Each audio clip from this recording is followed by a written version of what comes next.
বিসমিল্লাহির রহমানির রহিম। বিএনপির ভারপ্রাপ্ত চেয়ারম্যান জনাব তারেক রহমান যে মাসব্যাপী ডোবা নালা খাল লেক পরিষ্কার পরিচ্ছন্নতা কার্যক্রমের কর্মসূচি ঘোষণা করেছেন, তারই ধারাবাহিকতায় আজকে 20তম দিন চলছে। এই লেকেই এসে 2 তারিখে বিএনপির সংগ্রামী মহাসচিব, অত্যন্ত পরিচ্ছন্ন রাজনীতিবিদ মির্জা ফখরুল ইসলাম আলমগীর সাহেব উদ্বোধন ঘোষণা করেছিলেন।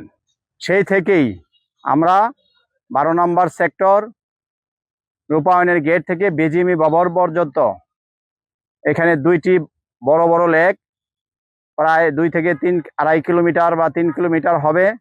আমরা এই পরিচ্ছন্নতা কাজে প্রতিদিন সকাল থেকে অংশগ্রহণ করে থাকি। প্রতিদিন কথা বলার কারণ হলো, এটা আমরা নিজেকে জাহির করা, প্রচার করার জন্য নয়, আমরা সচেতন করার জন্য, এলাকাবাসীকে সচেতন করার জন্য সারা দেশে বিএনপির যারা নেতাকর্মী রয়েছেন তারা যাতে তাদের স্ব এলাকায় বিএনপির ভারপ্রাপ্ত চেয়ারম্যানের নির্দেশনা অনুযায়ী এবং নিজের উপলব্ধি থেকে নিজের সমাজ, নিজের পাড়া, নিজের মহল্লায়, নিজের এলাকায়, নিজের ইউনিয়নে, ওয়ার্ডে, থানায়, পৌরসভায়, সিটি কর্পোরেশনে যে সকল লেক, ডোবা, নালা রয়েছে, অন্ততপক্ষে প্রত্যেকেরই কর্মজীবনে ব্যস্ত থাকেন, তার থেকে একটু সময় বের করে যদি তারা এই পরিচ্ছন্নতা কার্যক্রমে অংশগ্রহণ করে এবং অলরেডি করছে, আরো ভালোভাবে করে, তাহলে আমাদের সমাজ, আমাদের এই সমাজের লেক এবং এই ময়লা আবর্জনা থেকে আমরা পরিত্রাণ বা মুক্তি পাবো। যেহেতু স্বাধীনতার ঘোষক শহীদ রাষ্ট্রপতি জিয়াউর রহমান এই খাল খনন কর্মসূচির মাধ্যমে পৃথিবীতে নজির স্থাপন করেছিলেন, তারই ধারাবাহিকতা তার সন্তান